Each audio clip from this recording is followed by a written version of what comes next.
안녕하세요.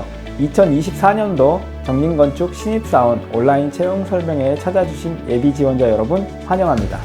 저는 HR팀 김성근입니다. 오늘 온라인 채용 설명회를 통해 2024년 정린건축 신입사원 채용에 대해 알아보는 시간을 갖도록 하겠습니다. 먼저 정린건축의 인재상은 채용 홈페이지에도 나와 있듯이 역량과 리더십을 균형 있게 겸비한 사람입니다. 정린건축 예비 지원자 여러분들이 갖춰야 될 첫 번째 인재상인 역량은 변화하는 환경 속에서 주도적으로 자신에게 필요한 전문성을 길러나가며 지속적으로 성과를 낼 수 있는 능력이고, 두 번째로 자기 스스로 리딩하며 동료들과 함께 팀워크를 발휘해 시너지를 낼 수 있는 능력인 리더십을 보유한 인재입니다. 정린건축 인재상을 잘 숙지하셔서 채용 전형에 잘 응시해 주시길 바랍니다. 2024년도 정린건축은 설계 부문만 채용 전형을 진행하는데, 설계 부문은 일반건축, 주거건축, 도시건축, 하이테크, 각종 연구 업무를 담당하는 이노베이션, 이렇게 5개 분야로 지원이 가능합니다. 각 지원 파트에 따라 정린건축에 입사하고 나서 최초 부서 배치 시 자신이 지원한 분야를 우선적으로 고려해서 부서 배치를 할 예정이니 신중하게 선택해 주시길 바랍니다. 전형 일정은 7월 17일 서류 접수를 시작으로 1차 서류 합격자 발표를 하게 됩니다. 이후 채용 솔루션을 통한 역량 검사 후 온라인 실기 전형을 실시하는데요. 응시자분들이 원하는 별도의 공간에서 자유롭게 실기 시험을 진행하면 됩니다. 마지막 3차 전형은 면접 전형인데요. 3차 전형은 PT 발표와 인성 면접이 하나의 공간에서 동시에 진행되게 되며, 최종 합격자 발표 후 오리엔테이션 등을 거쳐 2024년 1월 1일에 입사를 하게 됩니다. 다음으로 응시원서 접수 방법에 대해 설명드리겠습니다. 응시원서 접수는 7월 17일부터 시작되고 정린건축 인재채용 홈페이지에 접속 후 작성해 주시면 됩니다. 첨부 서류는 PDF 파일로 변환하여 각 해당 부분에 업로드해 주셔야 하는 점 꼭 확인해 주세요. 편입생의 경우 편입 전 학교 성적 증명서도 함께 제출해 주셔야 하고, 포트폴리오는 표지를 제외하고 A4 사이즈 10페이지 이내로 제출하여 주시면 됩니다. 다만 주의하셔야 할 점으로 포트폴리오 내용에 지원자의 정보가 표기되지 않도록 꼭 확인 후 업로드해 주시기 바랍니다. 지금 보시는 페이지는 정린건축 인재채용 홈페이지입니다. 이 페이지에서 지원서 작성을 누르시면 채용 공고가 보이게 되고, 신입사원 채용 공고 쪽으로 입사 지원해 주시면 됩니다. 다음으로 1차 서류 전형 심사에 대해 말씀드리겠습니다. 서류 심사는 학교 성적, 수상 경력 등을 심사하게 되고, 자기소개서를 통해 정린건축의 인재상에 대한 적합도 여부와 업무 역량, 성장 가능성, 리더십 등을 종합적으로 검토하고 정린건축과 함께 계속 성장 가능한 성실한 인재인지 보게 됩니다. 지원서 작성은 생각보다 시간이 많이 소요되는데요. 제출 마감 시간을 넘겨 최종 접수를 못하는 안타까운 경우도 있었으니 사전에 여유를 가지고 꼼꼼히 체크하며 작성해 주세요. 또한 지원서는 공식적인 서류이기에 본인을 피할할 수 있는 핵심 사항 위주로 잘 정리해 기록해 주시기 바랍니다. 지금 보시는 내용은 2023년 응시자분들의 실제 포트폴리오이니 참고해 주시면 됩니다.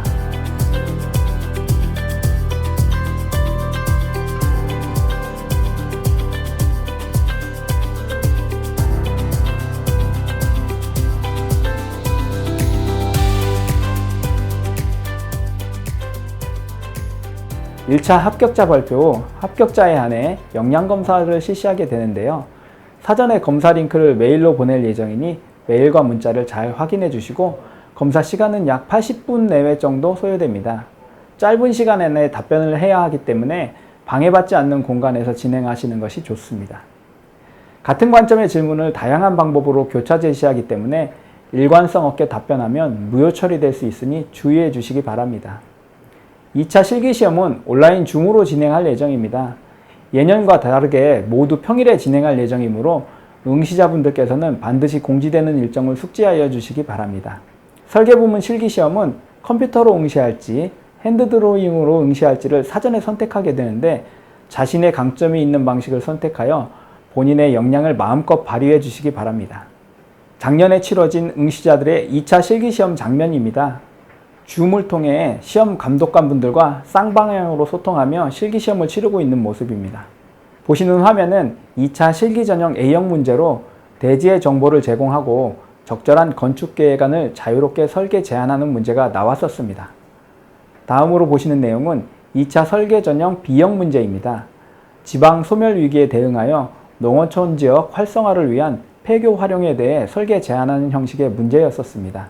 보시는 장면은 A형과 B형 문제에 대한 지원자들이 실제로 제출했었던 결과물입니다. 실기시험에 참고해 주시면 됩니다. 마지막으로 최종 관문인 3차 전형은 PT와 면접 전형이 하루에 모두 진행되는데요. 3차 전형에서는 2차 실기시험 때 제출했던 결과물에 대한 PT 후 조직 적합도를 평가하는 인성 면접을 진행하게 됩니다. 앞에서 설명드린 내용 이외에도 궁금한 사항은 언제든지 인재채용 홈페이지 Q&A에 질문을 남겨주시면 답변 드리겠습니다. 정린건축은 변화하는 환경 속에서 지난 56년간 여러분과 함께 했습니다. 응시자 여러분, 정린건축 신입사원 채용 전형에서 여러분의 실력을 마음껏 발휘하시고 모두 좋은 결과를 얻어 2024년도에 신입사원 여러분과 정린건축이 함께 성장해 나갈 수 있기를 기대합니다. 끝까지 경청해 주셔서 고맙습니다.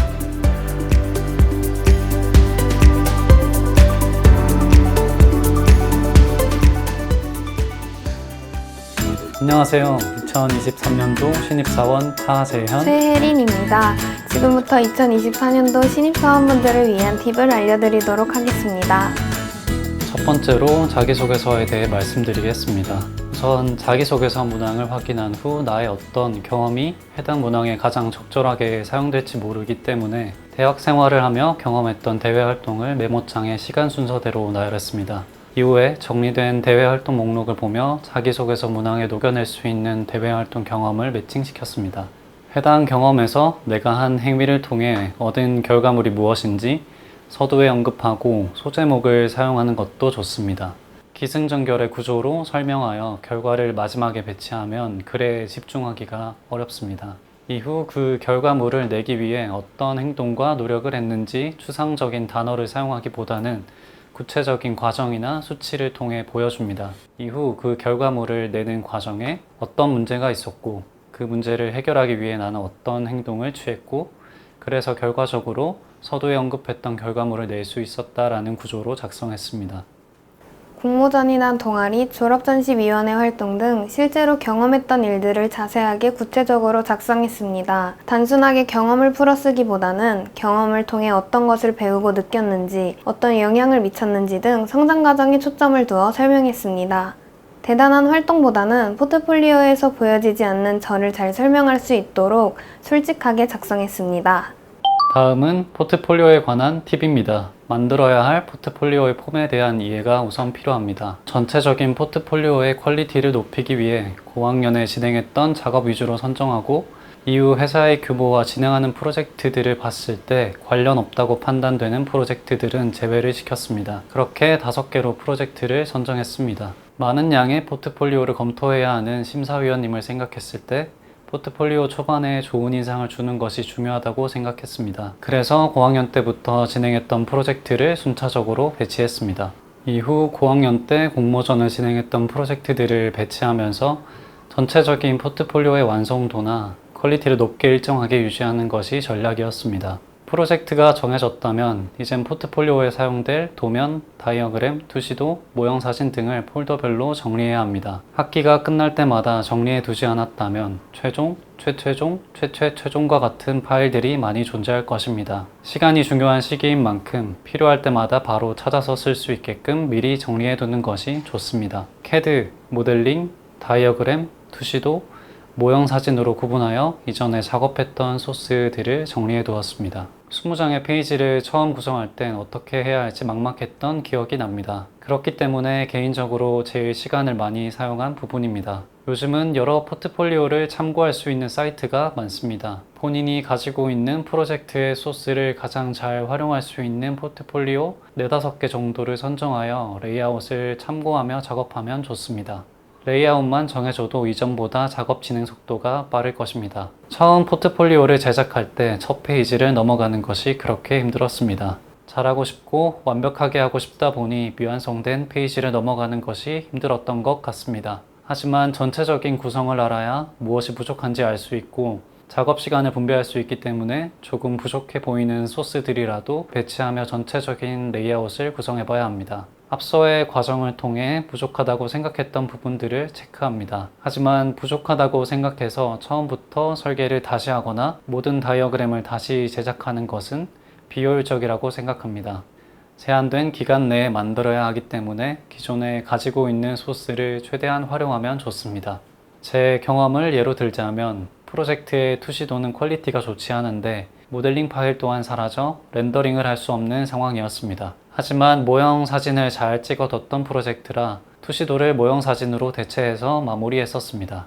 오히려 다양한 표현 방법을 보여줄 수 있는 요소라고 생각했습니다. 포트폴리오를 제작할 때 처음부터 최종 제출안을 생각하며 만들면 제작 과정이 힘들 수 있습니다. 포트폴리오 20장을 만들 때 우선적으로 초안을 만드는 것이 중요합니다. 초안을 빠르게 만든 사람이 동기, 선배 또는 교수님에게 보여주고 내가 생각하지 못했던 부분, 표현에 부족한 부분들을 채워나갈 수 있는 시간이 그만큼 많은 것입니다. 제작 과정에 많은 고난이 있겠지만 중간에 포기하지 말고 본인을 믿고 끝까지 만들어 보는 것을 추천합니다. 한번 초안을 만들어 보면 이후의 작업은 수월할 것이고 자신감이 생겨 제작의 가속도가 붙을 것입니다.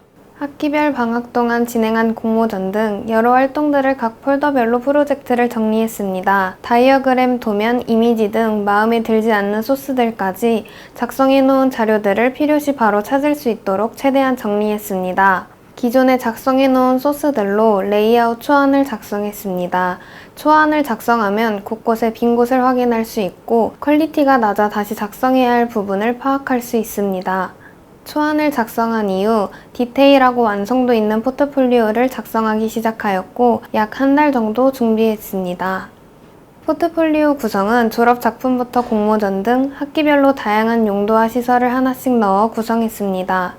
맨 첫 번째로 실은 프로젝트는 가장 자신있고 중요하게 생각하는 졸업작품을 넣었고 맨 뒷부분에는 파빌리온과 같은 조형적인 작품들을 한두 개 넣어 다양한 활동들을 보여주려고 했습니다. 여러 사이트에서 다양한 포트폴리오 사례를 많이 찾아보며 레이아웃이나 표현 방법들을 참고했습니다. 주변 몇몇 친구들에게 포트폴리오를 보여주며 친구들 눈에는 또 어떻게 보이는지, 의도대로 보여지는지, 스스로가 보지 못하는 부분들이 있는지 확인하면서 작업했습니다. 역량 검사는 모의 시험이 가능한 사이트에서 연습해보며 감정도만 잡고 응시했습니다. 컴퓨터로 응시하는 시험이다 보니 인터넷 끊김 등 불안전한 네트워크로 시험이 중지되는 상황을 만들지 않고자 컴퓨터 장비들을 사전에 세팅하고 준비 사항들을 미리 체크해 방해되는 요소들을 미리 제거했었습니다. 신중하게 몇 문제라도 정확하게 해야겠다는 마음가짐으로 임했던 것 같습니다. 역량검사 전에 따로 준비를 하지 않았고 솔직하게 하는 것이 가장 중요한 것 같습니다. 실기시험은 지금까지 우리가 설계한 과정과 다르기 때문에 낯선 부분입니다. 그렇기 때문에 유튜브에 올라와 있는 문제들을 통해서 시간을 체크하며 실제 시험처럼 진행해보면 내가 어디에 시간을 많이 투자하고 부족한지 알 수 있게 됩니다. 새로운 컨셉을 적용시키기보다는 지금까지 내가 작업했던 컨셉들을 보면서 해당 주제를 어떻게 해석하고 발전시켜 나갔는지를 정리하면서 새로운 문제를 받았을 때 어떻게 해석하고 풀어나갈지 미리 생각해 보았습니다. 실기시험 전 전형일시, 제출 방법, 유의사항 등이 적힌 안내 메일을 받았습니다. 메일을 꼼꼼하게 읽고 이해되지 않는 부분, 혹여나 부정행위로 인식될 수 있는 행위들을 미리 질의를 통해 해결하고 제출 양식 등을 미리 파악하여 시험 당일날 헷갈리지 않도록 사전에 준비했습니다. 미리 준비해도 긴장하면 잘 보이지가 않습니다. 실기시험 자체도 긴장이 되는데 시험 장소도 낯설다면 시험에 지장이 생길 수 있다고 생각했습니다. 그래서 집으로 시험 장소를 선택했고 시험 시간 동안 핸드폰의 모든 알림을 끄고 시험 시간 동안은 가족들에게 양해를 구하고 혼자서만 시험에 집중할 수 있도록 분위기를 조성했습니다. 당시 폐교를 리모델링하는 것이 주제였습니다. 여러 가지 활용 방안이 떠올랐지만 짧은 시간 내에 배치도, 평면도, 입단면도, 개념도, 스케치 등을 완성해야 하기 때문에 분동을 만들거나 매 층마다 평면도를 다르게 하는 등 많은 도면을 치는 것이 불리하다고 생각했습니다. 그래서 기존 건물을 수직으로 증축하여 부분적으로 넣고 빼며 마무리하는 방향으로 진행했습니다. 퀄리티는 낮더라도 제출해야 하는 항목과 설계 지침을 충족시키는 것이 더 중요하다고 생각해 제한 시간 내에 패널에 들어가야 할 항목들을 만드는 것을 우선적으로 생각했습니다. 시험 시간은 누구에게나 공평하게 주어지기 때문에 제한 시간 내에 제출하는 것이 너무 중요합니다. 누가 제 시간에 제출 못하겠냐 생각할 수도 있겠지만 긴장된 상황 속에선 어떤 변수가 발생할지 모릅니다. 참고로 제가 시험에 응시할 때 시간이 부족해 제출하지 못하거나 시험이 끝난 후에 제출해도 되는지 요청하는 사람이 꽤 있었던 것으로 기억합니다. 다양한 주제에 대비해 여러 가지 컨셉들을 고민했습니다. 새롭거나 창의적인 아이디어를 제안하려고 하기보다는 시험 보기 전에 학부 생활을 하면서 학년별로 제안했던 다양한 아이디어를 다시 한번 되새겨보고 정리하는 시간을 가졌습니다. 기존에 저장하거나 좋아했던 사례들도 함께 봤던 것 같습니다. 주어진 시간 내에 하기 위해서 미리 컨셉은 몇 분, 모델링은 몇 분, 이런 식으로 시간을 어떻게 사용할 건지 미리 계획하였고, 시험 중 계획한 시간이 초과되면 마음에 들지 않아도 어느 정도 정리하고 다음으로 넘어갔던 것 같습니다. 하나하나 최고의 퀄리티를 끌어올리기보다는 내가 어떤 것을 중요하게 표현하고 이야기할 것인지에 초점을 맞추면서 전체적인 그림을 완성하려고 했습니다. 시간이 부족하다 보니 디테일한 단면도나 인면도 작업보다는 모델링에서 이미지나 선을 추출해 시간을 단축하려고 했습니다. 다음은 면접 관련 팁입니다. 자기소개서에 적었던 문항들의 예상 질문들을 작성하고 그것에 대한 답변을 미리 정리해 뒀습니다. 대외 활동에 적었던 경험들을 정리해 두는 것을 추천합니다. 내가 어떤 경험을 했는데 이런 문제를 맞이했고 그 상황에서 나는 이렇게 행동해 더 좋은 결과를 낼 수 있었습니다. 이런 식으로 정리해 두면 면접관이 질문했을 때 이런 경험을 매칭시키는 게 좋겠다라는 생각이 들 것입니다. 여기서 제가 생각했을 때 중요한 것은 단순한 질문을 받더라도 단답식으로 끝내기보다는 내 경험과 연관시켜 어떤 결과를 내었는지 이야기하는 게 중요하다고 생각합니다. 면접 첫날은 충분한 숙면을 취하고 일찍 면접장에 도착해 마인드 컨트롤하고 들어가기 전 복장 체크 꼭 하고 가는 것을 추천합니다. 면접을 보기 전에 자기소개서, 포트폴리오, 실기시험에 제출했던 자료들을 다시 한 번씩 보았습니다.